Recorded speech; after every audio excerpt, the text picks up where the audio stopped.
My name is Carol, I'm 62 years old, and my son slapped me 15 times in my own kitchen while his wife just stood there and laughed. Before I tell you how I quietly sold the house out from under him while he was at his fancy office job, let me know where you're watching from in the comments. I'd love to know how far my story has traveled. The crack of his hand against my cheek echoed off the granite countertops, louder than the rattling of the old air conditioner that started it all. The first slap was pure shock. It threw my head to the side, my glasses flying off and skittering across the tile floor. A sharp metallic taste of blood filled my mouth. I tasted my own retirement, the sale of my beloved home, the trust one had placed in my only child. All of it in that one searing blow. "Mark!" I gasped, my hand flying to my face. My cheek was already on fire. He didn't answer. His face was twisted, purple with a rage I hadn't seen since he was a teenager who'd wrecked his first car. But this wasn't teenage angst. This was something uglier, colder. From the corner of my eye, I saw his wife, Tiffany. She had a hand over her perfectly glossed lips, but her eyes, her cold blue eyes, were dancing with amusement. A high, thin giggle escaped her, a sound like shattering glass. That sound hurt more than the slap. It had started so simply. "Mark, honey," I'd said, stirring the pot of chili on the stove. "The air conditioner is making that rattling sound again. We should probably call someone before it gets worse." That's all it took. He slammed his briefcase down on the kitchen island. "What do you mean, we?" he snarled. "There is no we. You don't get to make decisions in my house." The way he said it, my house. As if my life savings, the entire inheritance from his father, hadn't paid for every last shingle on the roof and every polished floorboard under his feet. I opened my mouth to remind him to say something, anything, but I never got the chance. The second slap came harder than the first, then the third, and the fourth. My ears were ringing, a high-pitched whine that drowned out Tiffany's delighted little gasps. I lost count after the fifth, but my body kept a perfect tally. 15 times his hand, the same hand I used to hold when he was sick, the same hand I taught to tie his own shoes, met my face. And through it all, Tiffany just watched.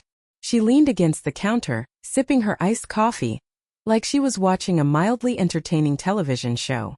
When he was finally done, he was breathing heavily. He straightened his tie, smoothed his shirt, and looked down at me, a crumpled heap on the floor he'd become. "Maybe now you'll remember who's in charge here," he said, his voice dripping with contempt. I didn't say a word. I just watched him grab his keys, watched Tiffany give him a triumphant little smirk before they walked out the door, leaving me alone in the sudden, deafening silence of the house I had paid for. The house they called their own. Lying there on the cool tile, the smell of chili beginning to burn on the stove, it all came rushing back.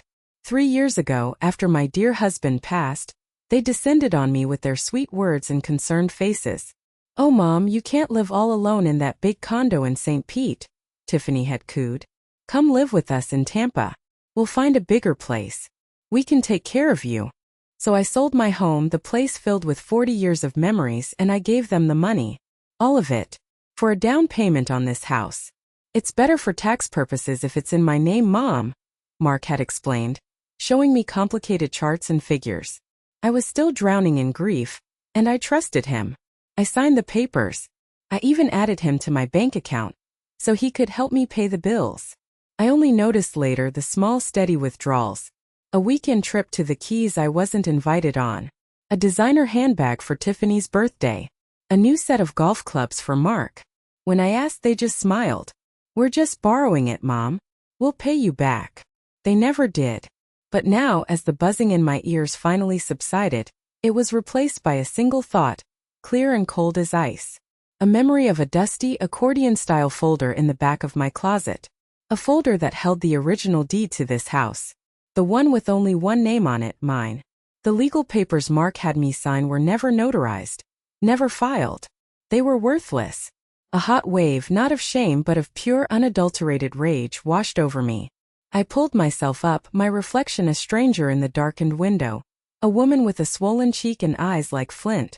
They thought they had broken me. They thought this was over. But as I walked toward that closet door, I knew this wasn't the end. It was the beginning. My name is Carol. 3 years ago I buried my husband. At the funeral, standing by the graveside, My son Mark held my hand. Tiffany, his wife, had her arm around my shoulder. "You won't be alone, Mom," Mark whispered, his voice thick with what I thought was genuine sorrow. "We'll take care of you." They were the words every grieving mother and widow wants to hear. They were also the beginning of the end. A month later, they sat me down in the living room of my condo in St. Petersburg, the one my husband and I had bought with cash after we retired. It was filled with sunshine and 40 years of our life together. Tiffany served me tea in my favorite china cup. "We've been thinking, Mom," she began, her voice syrupy sweet. "This place is too big for you. The memories. It must be so hard." Mark jumped in, all business and concern. "And the upkeep, the association fees. It's a lot. We found a beautiful community in Tampa, closer to us. A bigger house. We could all live together. It would be an investment for all of us." I was lonely. The silence in the condo was a physical weight. The idea of family, of noise, of not having to eat dinner alone every night, was a siren's call. So I agreed. I sold my home, my sanctuary. The final check from the sale was substantial, the sum total of a lifetime of careful saving. At the bank, Mark put his hand over mine as I held the pen to endorse it. "Let's just put this directly towards the new house, Mom," he said. "And for tax reasons, for the inheritance and all that. My lawyer says it's much cleaner if the deed is just in my name for now. We can add you later, of course. It's just paperwork." A lawyer. The word sounded so official, so safe. I was a 59-year-old woman who knew about baking and gardening, not capital gains and property law. I trusted my son. Why wouldn't I? I signed the check over to him. I watched the teller deposit my entire net worth into his account. The final piece of the trap was sprung a few weeks after we moved in. "Mom," Tiffany said one evening, looking up from her laptop, "I was just looking at your bank statements. It's all so confusing for you, isn't it? All these automatic payments." She smiled that bright, empty smile. "Why don't we add Mark to your checking account? He can manage all the bills for you. It'll be one less thing for you to worry about." One less thing to worry about. It sounded like a kindness. Felt like one. So I went to the bank again. I signed another form. The first year was fine. They were attentive, bringing me coffee in the morning, asking about my day. Then the little things started. A weekend trip to Key West for their anniversary. "We just borrowed a little from the account, Mom," Tiffany said with a wave of her hand. "It's just easier than moving money around. We'll pay it back on Friday." They never did.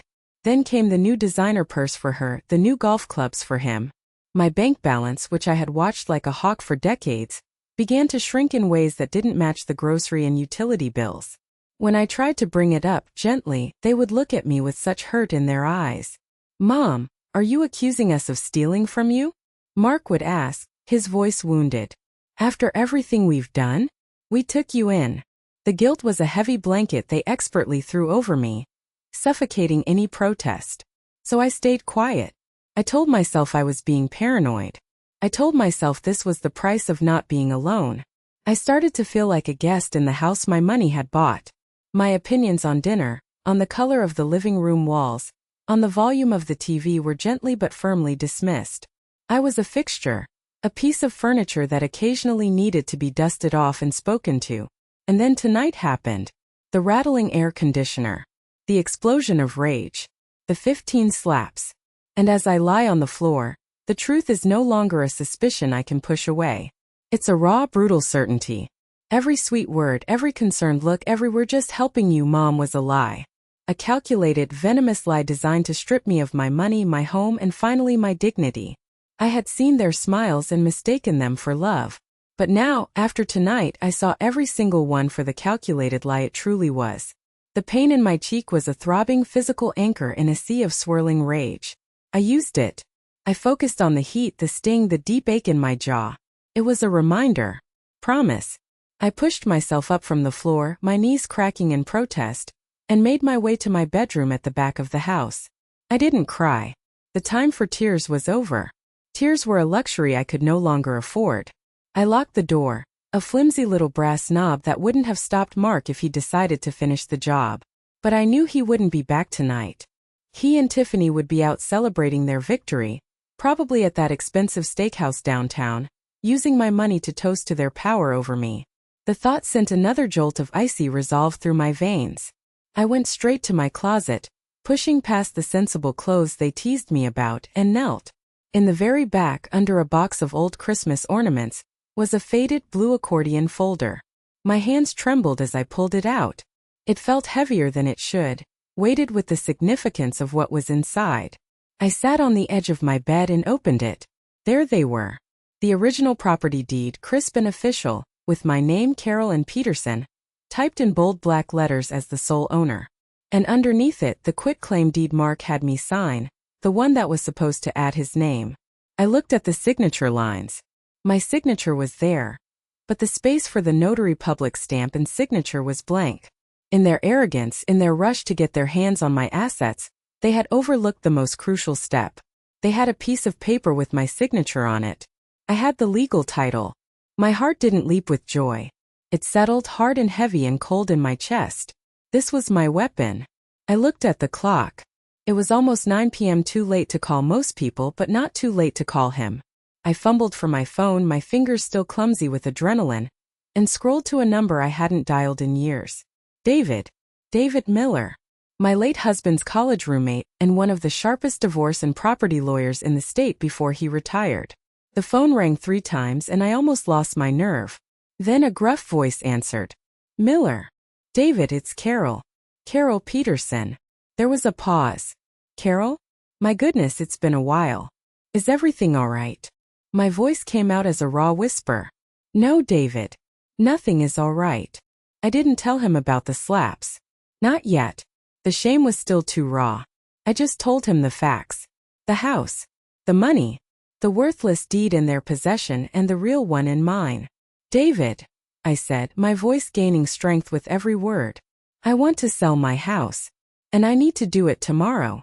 I could hear him sit up straighter on the other end of the line. Tomorrow? Carol, that's impossible. A real estate closing takes weeks, months even.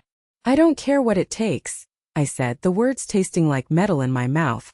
They leave for work at 8 in the morning and they get home at 6 in the evening. I have a 10-hour window. I want them to come home to a house that doesn't belong to them anymore. There was a long silence. I could hear the faint sound of him breathing, the gears turning in his brilliant legal mind. What did he do, Carol? He asked, his voice soft now gentle. And then it all came pouring out. The 15 slaps. Tiffany's laughter. The years of financial bleeding. The humiliation. I told him everything. When I finished, the only sound was my own ragged breathing. I'll be at your house at 7:30 in the morning, David said, and his voice was no longer soft.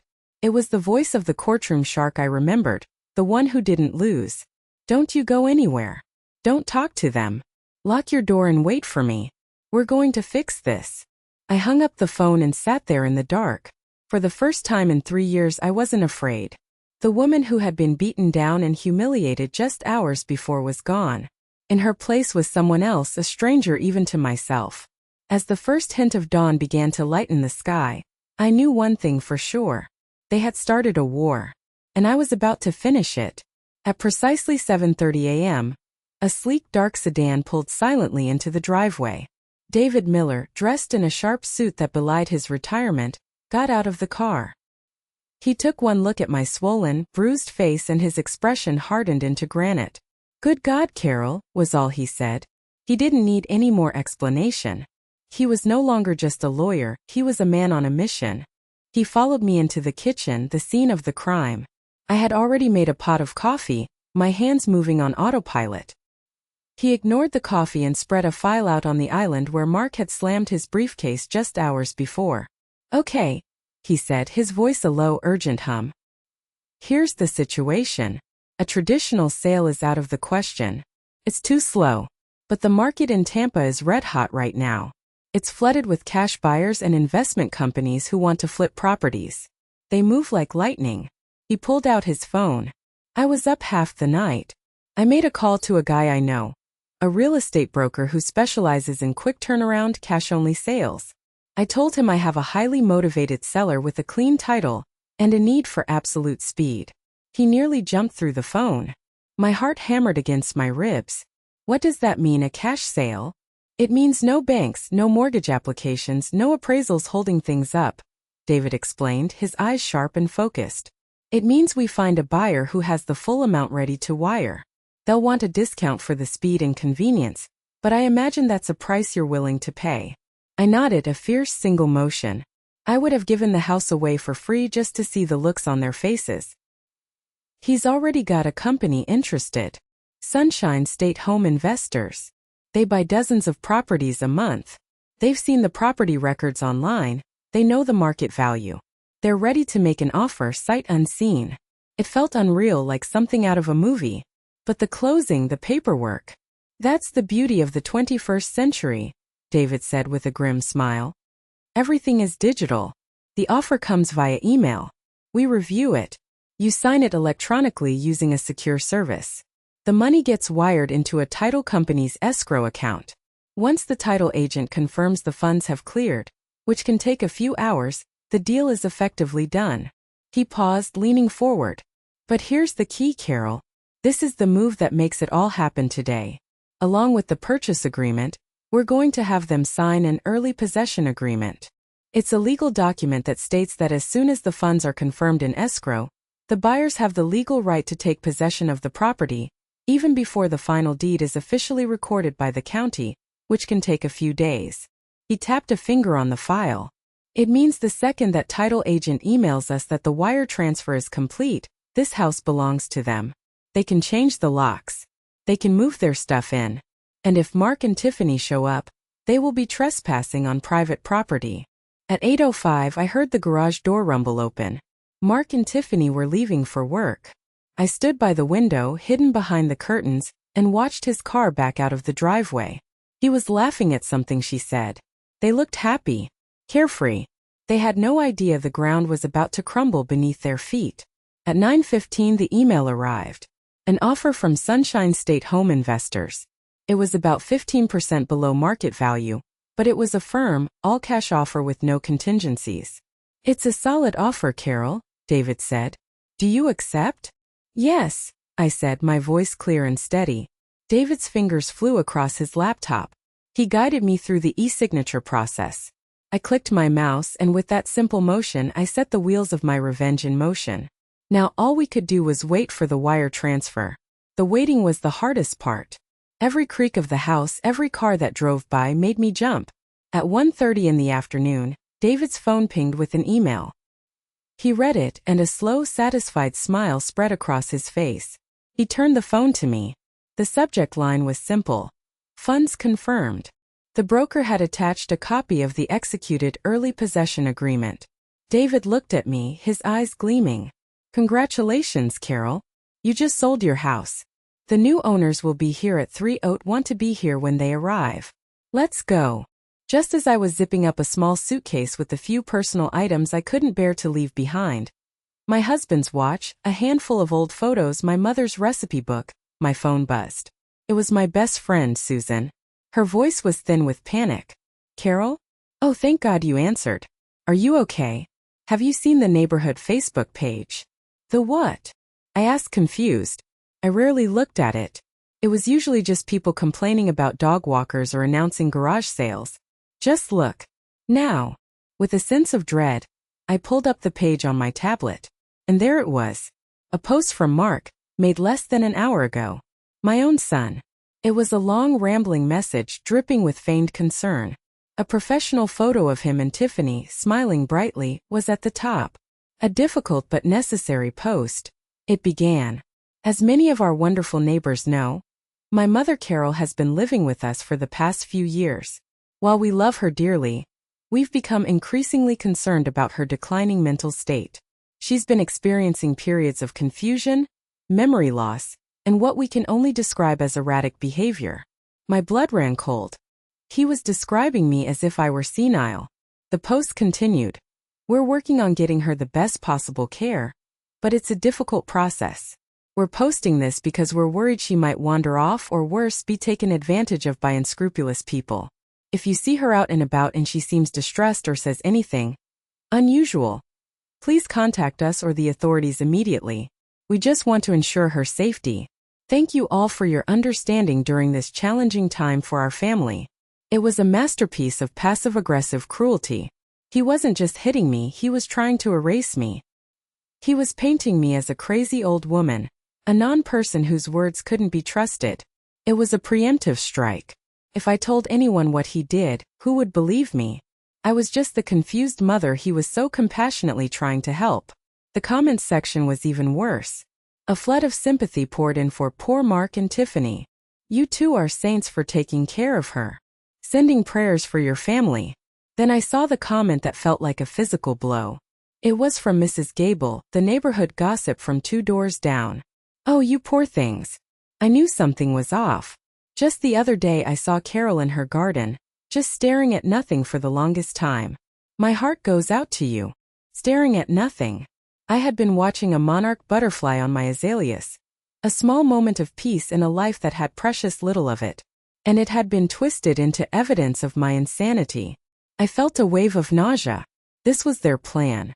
Not just to take my house and my money, but to take my very credibility. My identity. If I fought back, they had already laid the groundwork to have me dismissed, or worse, declared incompetent. The lawyer David had mentioned would have a field day with this. They could try to get power of attorney. They could put me in a home. The scope of their malice was breathtaking. I read the post again, and this time the fear was replaced by a white-hot fury. This wasn't just an attack. It was a confession. I took a screenshot of the entire post, including every single cloying comment. I took another. I forwarded them to David with a simple message. Look at this. My phone rang almost instantly. It was David. His voice was no longer calm and strategic. It was furious. The absolute, unmitigated gall. He spat. Carol, this is vile. This is character assassination. It's worse than that, David, I said, my voice shaking with rage. It's their alibi. And their weapon. No, he said, and I could hear the sharp intake of his breath as the legal implications dawned on him. It's their undoing. They think this protects them? This is a legal document, for all intents and purposes. It's libel. It's slander. But more importantly, it establishes a clear pattern of malicious intent to discredit you. Any judge in the country would see this for what it is. A calculated attempt to isolate and control an elderly parent before a financial crime. They're not just stupid, Carol. They're arrogant. And they just handed me all the ammunition I will ever need if they even think about fighting this. He was right. Their public attempt to humiliate me had backfired spectacularly. They thought they were building a cage for me, but they had just walked into one of their own making. They thought they had silenced me forever. But they didn't know that sometimes the quietest people have the loudest screams. And they had just given me a megaphone. They had just handed my lawyer the perfect proof of malicious intent. The doorbell rang at exactly 3 p.m. My heart leaped into my throat. David put a calming hand on my arm. That'll be them, he said. Through the peephole I saw a man and a woman in business attire, holding a clipboard. Behind them was a large, unmarked white van. The new owners. Or rather, the representatives of the investment company. David opened the door. Mr. Evans? He asked crisply. That's me, the man said, shaking David's hand. Everything is in order? Everything is in order, David confirmed, handing him a large manila envelope. Here are the keys, the garage door opener, and a copy of the early possession agreement. The property is legally yours as of 1:30 this afternoon. We have a locksmith scheduled to arrive in 30 minutes to change all the locks. The bill has been prepaid. The woman smiled politely at me. We're sorry for the unusual circumstances, Mrs. Peterson. I just nodded, unable to speak. Unusual circumstances. That was one way to put it. As they did a quick walkthrough of the house, my friend Susan pulled into the driveway. She got out of her car, her face a mask of worried determination. She wrapped me in a fierce hug. I came as soon as you called, she whispered. Are you ready? I looked around the living room one last time. The comfortable armchair where my husband used to read the paper. The scuff mark on the wall where Mark had crashed his toy truck when he was 5. The sun-faded spot on the rug where I used to sit and do my knitting. It was all just stuff. Things. The memories were mine to keep.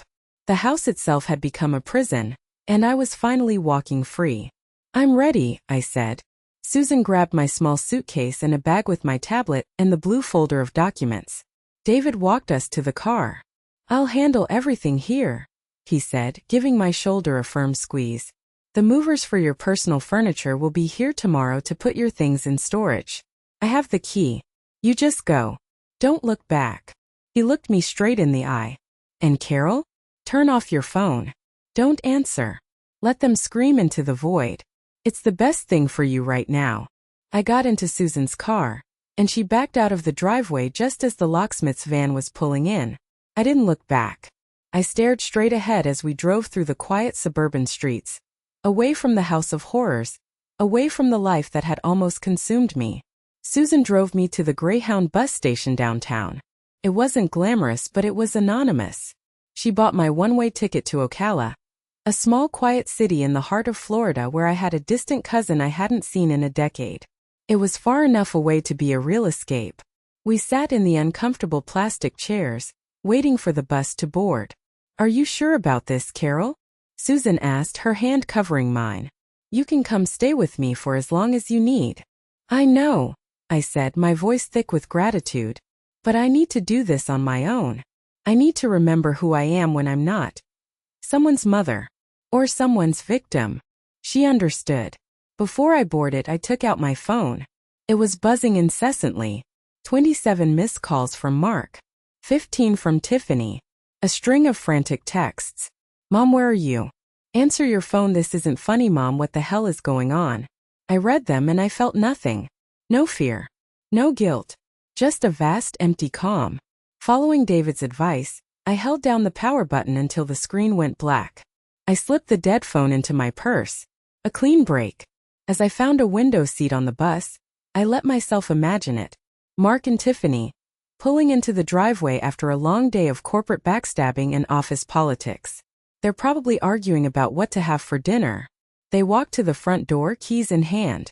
The key doesn't fit. They try again. Confusion turns to annoyance. They try the garage door opener. Nothing. They start banging on the door, shouting.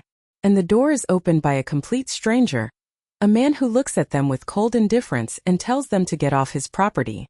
The bus engine rumbled to life, pulling away from the station and onto the highway. I watched the Tampa skyline shrink in the rearview mirror until it was gone. I felt a weight I didn't even know I was carrying lift from my shoulders.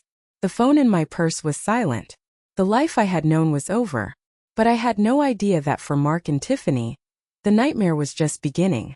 For 2 days, I lived in a state of suspended animation in a small, clean motel in Ocala. The silence was the most noticeable thing.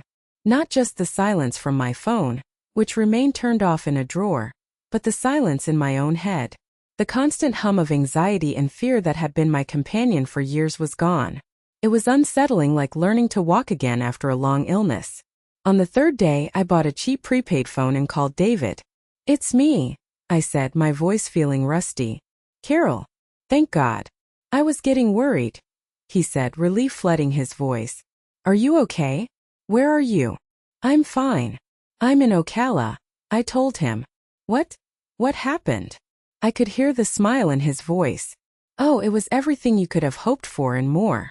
It was biblical." They showed up around 6:30. The new owner's representative, Mr. Evans, handled it perfectly. He informed them that the property had been legally sold and that they were trespassing. David chuckled. Mark apparently went ballistic, screaming, threatening, trying to force his way inside. Evans had already called the police on a non-emergency line as a precaution, so a squad car was there in minutes. The officers ran the paperwork, saw the possession agreement, and informed your son that if he didn't leave the premises immediately, he would be arrested. I closed my eyes, picturing the scene. The flashing blue and red lights painting the manicured lawn. The neighbors, including Mrs. Gable, peering out from behind their curtains. "But it gets better," David continued, his voice full of glee. "Word travels fast in a suburb like that. Your little Facebook stunt backfired on them in the most glorious way possible. A few of the other neighbors, the ones who actually liked you and always thought Mark and Tiffany were insufferable, started connecting the dots. They started posting their own comments. Funny, I just saw Carol last week and she seemed perfectly fine. Wait, didn't Carol's inheritance pay for that house? This seems really strange. The narrative started to shift. People realized that the erratic behavior post wasn't an act of concern. It was an act of cruelty. By the next morning, Mark and Tiffany weren't the compassionate caretakers. They were the villains of the neighborhood. A wave of relief so profound it made me dizzy washed over me. He hadn't gotten away with it. They hadn't gotten away with it. Their community page is a dumpster fire, David said. They're being ostracized. And the best part? I got a call yesterday from a very flustered, very angry lawyer Mark hired. He was blustering about lawsuits, about elder abuse, about me taking advantage of a mentally fragile woman. What did you do? I asked, my heart skipping a beat. I laughed, David said simply. Then I emailed him the screenshots of the Facebook post. I told him that his client had publicly declared my client mentally incompetent, which would make any contract she signed, including the one giving him access to her bank accounts, null and void. I told him to proceed with a lawsuit at his own peril, because the discovery process would be a joy to behold. He hasn't called back. The weight of the unasked question hung between us. What about their things? Their clothes, furniture? Legally, it's considered abandoned property now, David said. But the investment company is decent. They've had everything moved into a storage unit. They sent the key and the bill to Mark's office. He has 30 days to claim it before they auction it off. So that was it. They were homeless, publicly shamed, and living out of a storage unit. The vengeance was more complete than I could have ever imagined. Now about you, David said, his tone shifting. Your funds from the sale, minus my modest fee, have been transferred to a new bank account at a new bank, in your name only. You're a free woman, Carol. And a wealthy one. After I hung up, I sat on the edge of the cheap motel bed and finally, for the first time since that horrible night, I cried. They were not tears of pain or rage, but of pure, unadulterated relief. The storm had passed. The next day I started to live. I found a real estate agent and started looking for a place of my own. Not a condo in a bustling city, but something quiet. Something peaceful. I found it a week later. A small 2-bedroom house on 5 acres just outside Ocala. It had a wraparound porch, a big rambling garden that had been neglected, and giant oak trees draped in Spanish moss. It was a place where you could hear the birds in the morning and see the stars at night. It was perfect. I made a cash offer on the spot. I spent the next few weeks buying furniture, simple, comfortable things that I liked. I bought gardening tools and books I'd always wanted to read. I was slowly, piece by piece, building a life that was entirely my own. I thought I was safe. I thought I could finally start over. But one afternoon, as I was sitting on my new porch drinking a glass of lemonade, a dusty, unfamiliar sedan pulled up the long gravel driveway. My blood turned to ice. Even from a distance, I recognized the silhouette behind the wheel.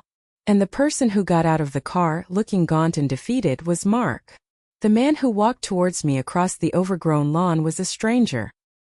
He wore the same skin as my son, but the arrogant swagger was gone. His expensive suit was rumpled, his face was pale and unshaven, and there were dark, hollowed-out circles under his eyes. He looked like a ghost haunting the ruins of his own life. I didn't move from my rocking chair. I stayed perfectly still, my hand gripping the cool glass of lemonade so tightly my knuckles were white. I would not show him fear. I had none left for him. How did you find me? I asked, my voice flat and even. It didn't waver. I was surprised by my own calm. He stopped about 10 feet away, as if there were an invisible barrier he couldn't cross. It wasn't hard, he mumbled, stuffing his hands in his pockets. Your cousin. I called everyone in your old address book until someone told me you'd moved to Ocala. Of course. He was relentless, I'd give him that. What do you want, Mark? He finally looked at me, and his eyes were filled with a desperate, self-pitying misery. Tiffany left me, he said, as if this were the greatest tragedy in the world. The day after everything. She packed her bags, cleaned out what was left of our joint account, and went back to her mother's. She said I'd ruined her life. There was no mention of the divorce lawyer yet, but it was hanging in the air. I just stared at him. I didn't offer sympathy. I didn't say a word. I'm living in a motel, he continued, his voice cracking. A disgusting weekly rate place off the highway. I lost my promotion at work. The story got out. They're calling it a personnel issue, but I know what it is. I'm a joke. He kicked at a tuft of grass. You did this. You ruined me. No, Mark, I said, and the words came out cold and hard as diamonds. You did this to yourself. You did this the moment you decided your mother was a walking ATM. You did this when you convinced me to sign over my life savings. And you sealed the deal when you raised your hand to me in my own kitchen. He actually flinched. For a second, a flicker of something that might have been shame crossed his face. But it was gone as quickly as it came, replaced by that familiar, petulant anger. It was a mistake. I was stressed. Tiffany was pressuring me. 15 mistakes? I asked quietly. Was Tiffany's laughter a mistake too? He had no answer for that. He just shook his head, running a hand through his greasy hair. Look, he pleaded, taking a step closer. We can fix this. You have to fix this. Call that company. Tell them it was all a misunderstanding. Tell them you were confused. That your slick lawyer took advantage of you. We can get the house back. I almost laughed. The audacity was stunning. He wasn't sorry for what he did. He was only sorry he'd been caught. He wasn't here for forgiveness. He was here for a bailout. Listen to me very carefully, Mark, I said, leaning forward in my chair. That house is gone. The money is gone. Your old life is gone. It is never ever coming back. And I will not fix this for you. His face contorted into the ugly mask of rage I knew so well. You can't do this. You're my mother. A real mother wouldn't be treated the way you treated me, I shot back. And a real son would never do what you did. You're 40 years old. You have a job. It's time you learn to stand on your own 2 feet. This conversation is over. I stood up to go inside. His next words stopped me dead in my tracks. This isn't over, he snarled, his voice low and venomous. I've spoken to a new lawyer. A real one. We're going to sue you. We're going to prove you were mentally incompetent when you signed those papers. We'll use that Facebook post against you. We'll say it's proof you were delusional. I will get back what is mine. I will take this new house and everything else you have. I will see you in a nursing home, forgotten and alone. He got back in his car, slammed the door and sped away, spitting gravel all over my newly planted flowers. I stood on the porch, my body trembling, not with fear, but with a pure clarifying rage. The wounded animal was gone, and the cornered snake had appeared. The war wasn't over, and I was left wondering just how far would he go to destroy me. The threat hung in the air long after the dust from Mark's car had settled. I will see you in a nursing home. The words echoed in the quiet afternoon, a poisoned dart aimed at my deepest fears. For a day or two I let that fear paralyze me. Every car that passed on the main road made me jump. I second-guessed everything. Had I been too hasty? Had I underestimated his malice? Then I got angry. Angry at him for trying to wield that fear against me. And angry at myself for letting him. I had not come this far only to be scared back into a corner. I picked up the phone and called David. I relayed the entire conversation. Mark's pathetic pleas turning into venomous threats. David listened patiently. When I finished, he was silent for a moment. Let him try, he said, his voice brimming with cold confidence. Please, I beg him, let him file that lawsuit. He has no case, Carol. None. The title was clean. The sale was legal. And his own public statements on that Facebook page have already destroyed his credibility. Any lawyer he hires who has half a brain will tell him to drop it after they see the file I've prepared. He's bluffing. He's a wounded bully, and all he knows how to do is lash out. David's words were a balm to my frayed nerves. He was right. I couldn't live my new life looking over my shoulder. I had to trust in the truth, and in the strength I had found. So I made a decision.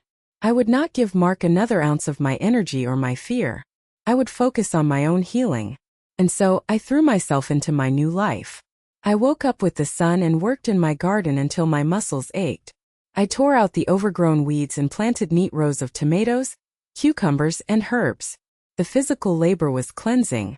With every weed I pulled, I felt like I was pulling out a piece of the bitterness and resentment that had taken root in my heart. I bought a small flock of chickens and delighted in collecting fresh, warm eggs every morning. I found a stray dog, a scruffy caramel-colored mutt, on the side of the road and named him Buddy. His unconditional affection was a constant, joyful presence. I met my neighbors, a retired couple named John and Mary, who taught me how to make jam from the wild blackberries that grew along my fence line. They never asked about my past.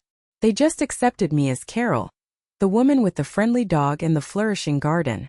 For the first time in years, I was just a person, not a role. Not a mother, not a wife, not a victim. Just Carol.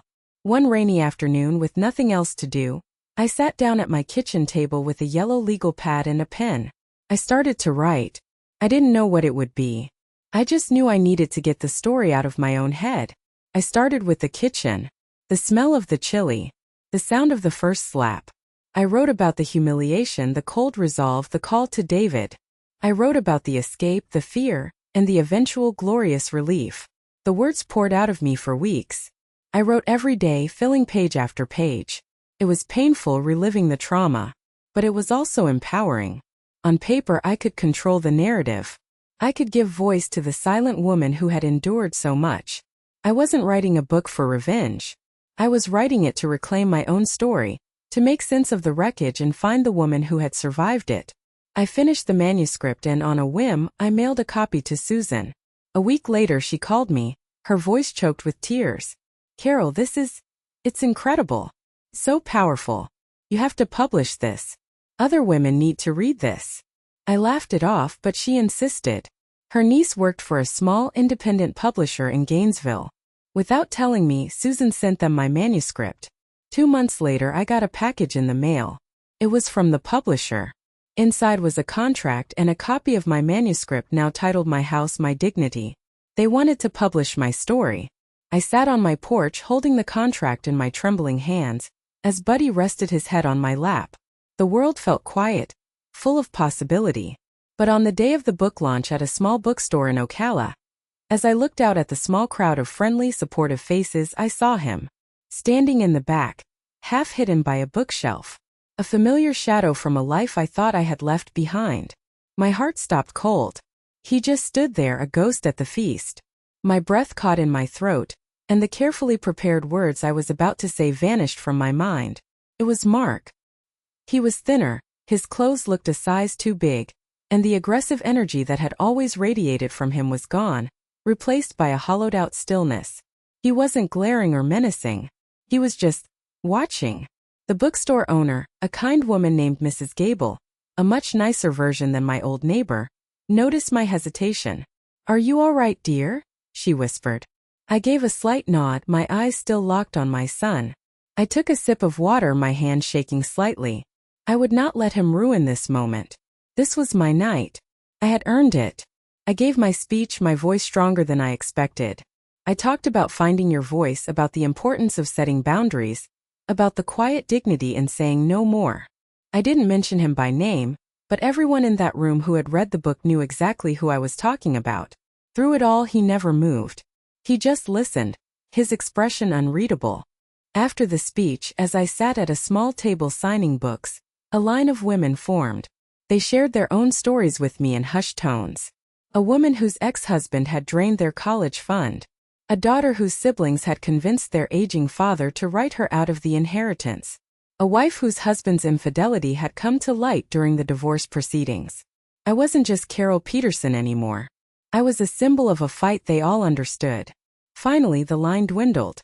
The bookstore was emptying out, and he started to walk towards me. My body tensed. The bookstore owner moved to intercept him, but I gave a small shake of my head. Let him come. He stopped in front of my table. He was holding a copy of my book. Its edges were worn, as if it had been read more than once. "Hi," he said. His voice was quiet, raspy. "Mark," I replied, keeping my own voice neutral.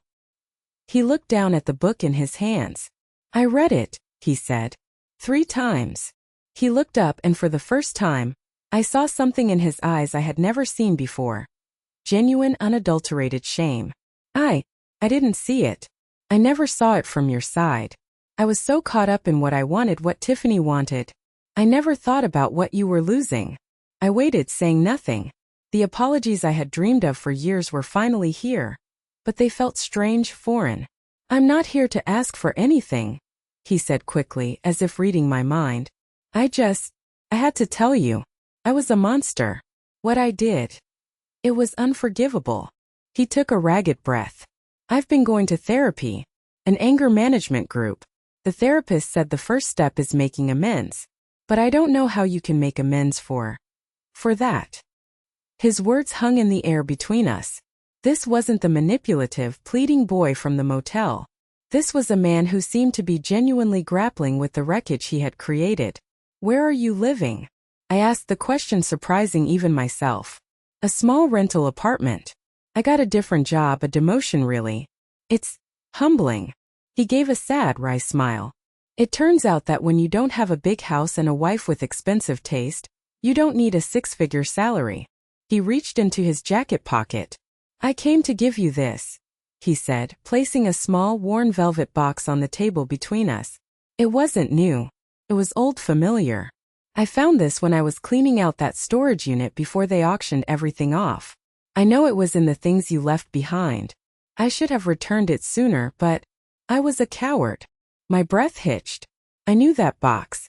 With trembling fingers, I opened it.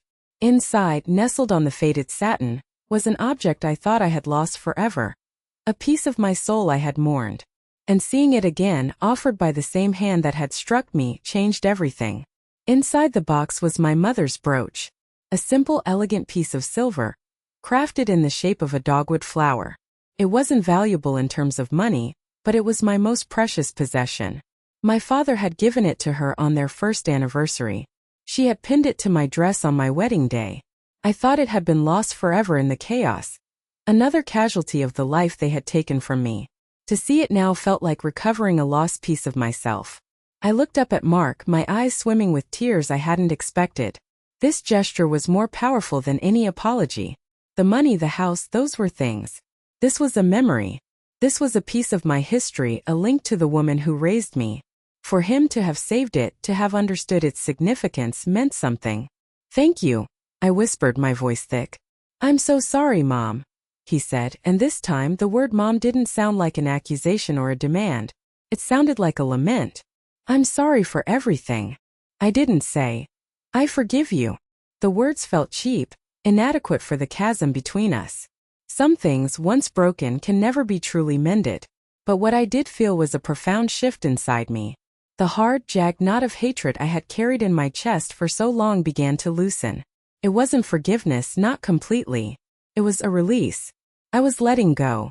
Not for his sake, but for mine. You should go, Mark, I said softly. It's getting late. He nodded, understanding. The book, he said, gesturing to the copy in his hand. It's going to help a lot of people. You're a lot stronger than I ever knew. And then he turned and walked out of the bookstore, leaving me alone with my memories and my reclaimed treasure. That night, something new began. My publisher forwarded me an email from a woman who had read my book. Your story is my story, she wrote. My daughter and her husband convinced me to sell my home and move in with them. Now I feel like a prisoner. Reading your book, I realized I am not alone. That email was the first of many. They poured in from all over the country. Women in their 50s, 60s, 70s, all telling variations of the same heartbreaking tale. Financial abuse, emotional manipulation, the slow, crushing erosion of their independence at the hands of their own adult children.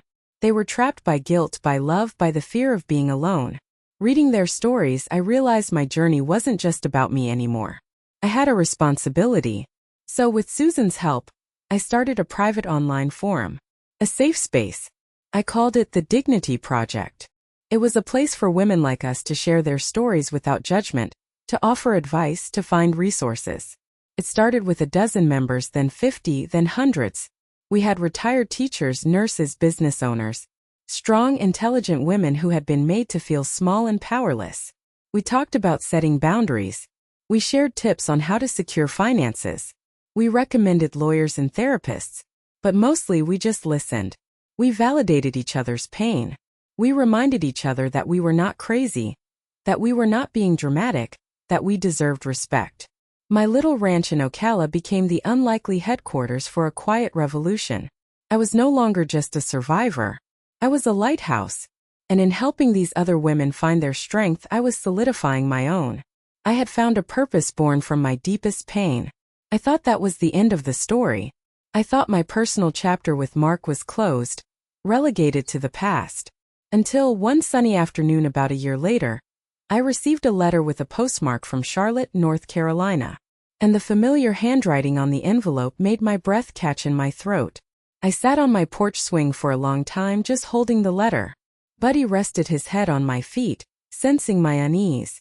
Part of me wanted to tear it up, to throw it away unopened and preserve the peace I had worked so hard to build. But curiosity, and perhaps a need for a final definitive closure, won out.